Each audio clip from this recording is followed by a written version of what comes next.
वासुदेव सुतं देवं कंसचाणूरमर्दनं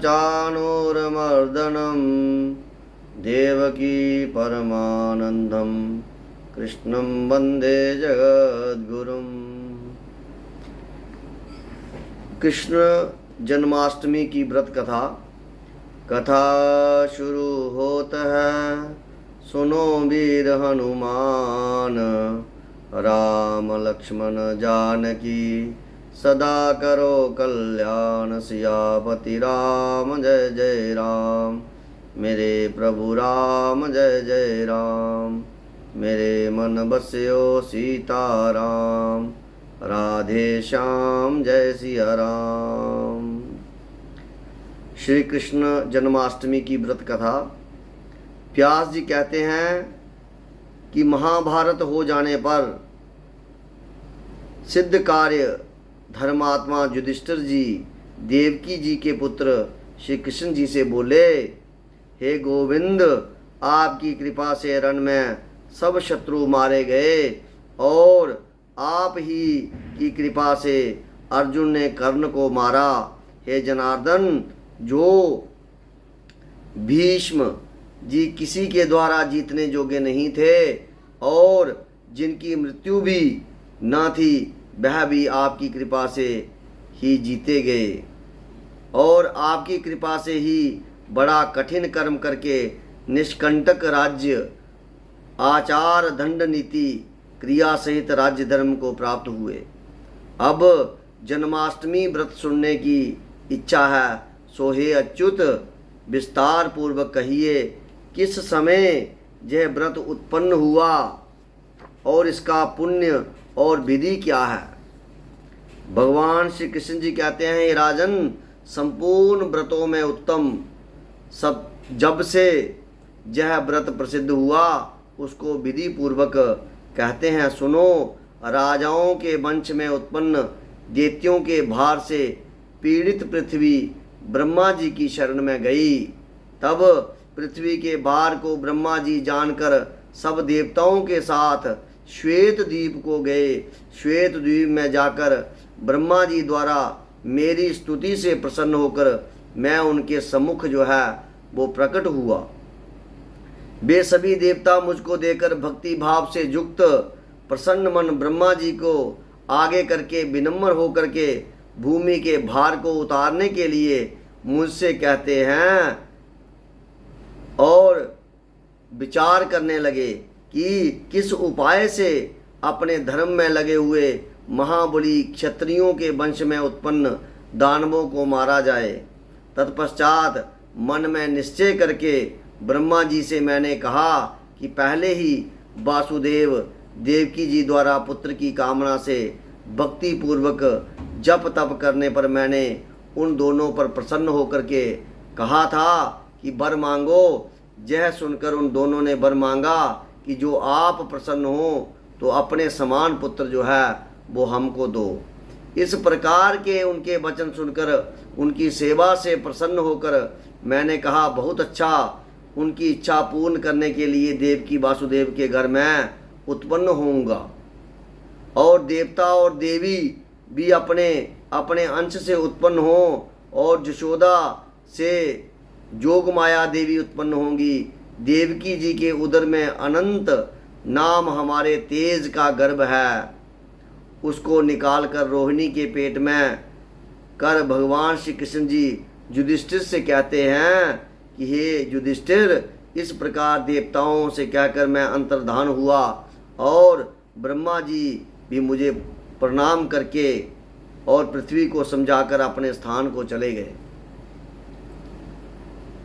उसके पीछे मैंने अपने तेज से देवकी जी के घर में प्रवेश किया। जब कंस के कारागार में देवकी के 6 पुत्र मारे गए तो वासुदेव जी के साथ आधी रात के समय समस्त मनुष्यों के सोने पर भाद्रपद के महीने की कृष्ण पक्ष की अष्टमी में रोहिणी नक्षत्र में संपूर्ण ग्रहों सहित शुभ समय में अपने स्वरूप से मैं उत्पन्न हुआ और कंस से भयभीत वसुदेव जी मुझे देखकर हर्ष और शोक से परिपूर्ण हाथ जोड़कर मेरी स्तुति करने लगे। वसुदेव जी कहते हैं, भय कि जोगियों को भी देखने के लिए दुर्लभ आपका ये अत्यंत ही अद्भुत रूप इस सौरी ग्रह को भी प्रकाशमान कर रहा है। हे भगवान, किस कंस ने मेरे समस्त बालकों को मारा, उससे मैं बहुत डरता हूँ, इसलिए आप अपने इस अलौकिक रूप को समेट लीजिए। आपका यह रूप शंख चक्र गदा पद्म कौस्तुभ मणि की माला किरीट हार मुकुट कंकन आदि से शोभित है और बिजली के समान वस्त्र और बाजती हुई क्षुद्र घटिका पहने कमल पुष्प के समान नेत्र ये महामरकत मणि की भांति स्वच्छ आप करोड़ों सूर्य के समान आभाभान है। श्री कृष्ण जी राजा युधिष्ठिर से कहते हैं कि इस प्रकार वसुदेव जी की स्तुति करने से पुनः बालक के समान स्वरूप वाला हो गया। वासुदेव जी से मैंने कहा मुझे गोकुल ले चलो और वसुदेव जी मुझे लेकर गोकुल को चल दिए। वसुदेव जी के चलने के समय दरवाजे अपने आप खुल गए और हिलोरे लेती हुई जमुना जी ने रास्ता दे दिया। इसके बाद वसुदेव जी यशोदा जी की शैया पर मुझे रखकर और वहाँ से एक कन्या को लेकर के मथुरा चले आए। जब वसुदेव जी पुनः कारागार में पहुँचे तो सारे दरवाजे पहले की तरह बंद हो गए और बेड़ियाँ पहले की तरह पैरों में पड़ गईं। इसके पश्चात वह कन्या अपने रुदन से दिशाओं को गुंजाने लगी। उसके रोने के शब्द को सुनकर द्वारपाल अति शीघ्र उठ बैठे। द्वारपालों ने कंस के पास आकर कहा कि देवकी के कोई लड़का हुआ है। यह सुनकर कंस शीघ्रता से शैया से उठकर भयभीत गिरता पड़ता देवकी जी के सौरी गृह में आया और रोती हुई अपनी बहन देवकी जी की शैया से कन्या को लेकर पत्थर पर पटका और वह कन्या उसके हाथ से निकलकर आकाश में जाकर देवी रूप हो गई और कंस से बोली, हे अज्ञानी, मेरे मारने से मैं क्या है, तेरे मारने वाला शत्रु तो कहीं उत्पन्न हो चुका है। उस देवी के ये वचन सुनकर कंस का मन अत्यंत ही उद्विग्न हो गया। तत्पश्चात ब्रजमंडल में समस्त बालकों को मारने के लिए कंस ने दैत्यों को आज्ञा दी और उसकी आज्ञा पाकर दैत्य लोग इधर उधर सभी बालकों को मारने लगे। ब्रज के सभी वन उपवन पुर और गांव में वे दैत्य लोग जाने लगे और मैंने गोकुल में बालकों को मारने वाली पूतना को जो दूध पिलाने आई थी उसको मार डाला और तृणावर्त बकासुर धेनुक केशी और बहुत से दुष्टों को मारकर अपने प्रभाव को दिखाया।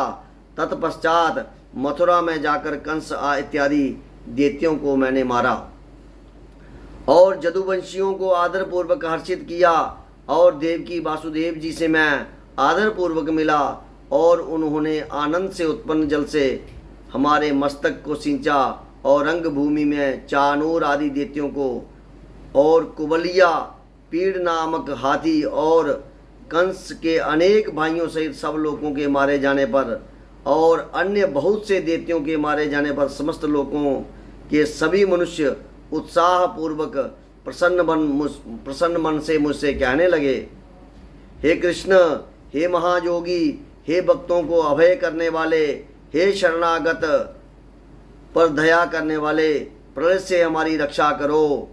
हे अनाथों के नाथ, हे सर्वज्ञ, हे समस्त जीवों के कल्याण में रत, हम लोग आपसे कुछ पूछना चाहते हैं, सो हमसे कहिए। तुम्हारे जन्म दिन को कोई नहीं जानता, सो उसको जानकर हम लोग वार्षिक उत्सव करना चाहते हैं। हे युधिष्ठिर, उनकी भक्ति श्रद्धा और सुहृदता को दे करके मैंने अपना जन्मदिन उनसे कहा। उन्होंने मुझे उसे सुनकर जिस प्रकार किया वह सुनो। उस दिन दंत धावन पूर्वक पवित्र जल में स्नान कर 2 वस्त्र पहनकर आवश्यक कार्य करके व्रत का संकल्प करे और यह निश्चय करे कि आज निराहार रहकर दूसरे दिन प्रातःकाल भोजन करेंगे। हे पुंडरीकाक्ष, हे अभ्य, हम आपकी शरण हैं और नियम पूर्वक पूजा की सामग्री एकत्रित करके फल पुष्पों से युक्त सुंदर मंडप बनावे।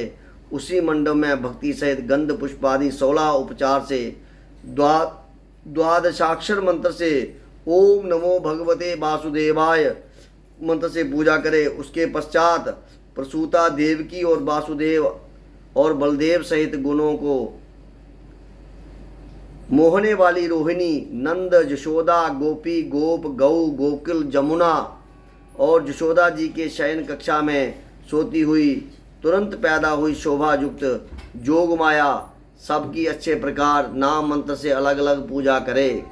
स्वर्ण, चांदी, तांबा, पित्तल या मिट्टी की अलंकृत मूर्ति बनाकर पूजा करे और गीत, नृत्य और पुराण स्तोत्र पाठ श्री कृष्ण जी के नामों के उत्सव पूर्वक रात्रि में जागरण करे। प्रातः काल पारण करके ब्राह्मणों को भोजन करावे। हे युधिष्ठिर, इस प्रकार सब व्रतों में उत्पन्न इस व्रत के करने से प्राणी संपूर्ण कामनाओं को पाता है और वैकुंठ को जाता है, और जो अज्ञान से इस व्रत को नहीं करता वह संसार रूपी समुद्र में उत्पन्न होता है। इसलिए इस व्रत को जतन पूर्वक करे तो पापों से छूट जाता है। इसी में एक पुराना इतिहास कहता हूँ, सुनो। अंग देश में एक मित्रजित नाम का राजा था और सन्मार्गगामी सत्यजित महासेन नामक उसका पुत्र था। वह धर्मज्ञ राजा विधि पूर्वक प्रजा का पालन किया करता था। इसी प्रकार प्रजा का पालन करते हुए देव योग से वह राजा पाखंडियों के साथ बहुत दिन तक रहने कारण अधर्मी हो गया। वेद शास्त्र और पुराणी की निंदा और ब्राह्मणों से बैर करने लगा। हे युधिष्ठिर, इस प्रकार बहुत दिन बीतने पर वह राजा मृत्यु को प्राप्त हुआ। जमदूतों के द्वारा बांधकर जमराज के पास ले जाया गया। दुष्टों के साथ रहने के कारण जमदूतों ने उसे मारा पीटा और यातनाएं दी। वह पापी राजा बहुत दिनों तक नरक भोगने के बाद पिशाच जोनि को प्राप्त हुआ। भूख प्यास से परेशान निर्जल भूमि में गया और किसी वेश्या की देह में प्रवेश कर गया। इसी प्रकार घूमता हुआ वह एक बार मथुरा नगर में पहुंच गया। वहां देवयोग से जन्माष्टमी के दिन उस वैश्य शरीर में स्थित पिशाच ने रात्रि में जागरण कर नाम कीर्तन व्रती मनुष्यों के द्वारा महापूजा को देखा और विधि पूर्वक जन्माष्टमी की कथा को सुना, जिससे उसका चित्त शुद्ध और निर्मल हो गया। प्रेत की देह को छोड़कर विमान पर चढ़ा हुआ देवताओं के भोग से युक्त हो मेरे दूत उसे वैकुंठ को ले गए। भगवान श्री कृष्ण जी युधिष्ठिर से कहते हैं, हे राजन, सब व्रतों में उत्पन्न ये व्रत मैंने तुमसे कहा, इस व्रत को करने वाला मुझे प्राप्त करता है, और इससे अधिक क्या सुनना चाहते हो। कथा वीरमत होता है, सुनो वीर हनुमान, राम लक्ष्मण कथा समाप्त होता है, सुनो वीर हनुमान, राम लक्ष्मण जानकी सदा करो कल्याण। सियापति राम जय जय राम, मेरे प्रभु राम जय जय राम। बोलो बोलो राधा वल्लभ कृष्ण बलदेव की जय, बांके बिहारी लाल की जय। जय जय कृष्ण भगवान की जय, जय जय कृष्ण भगवान की जय। ओम नमो भगवते वासुदेवाय नमः। ओम नमो भगवते वासुदेवाय।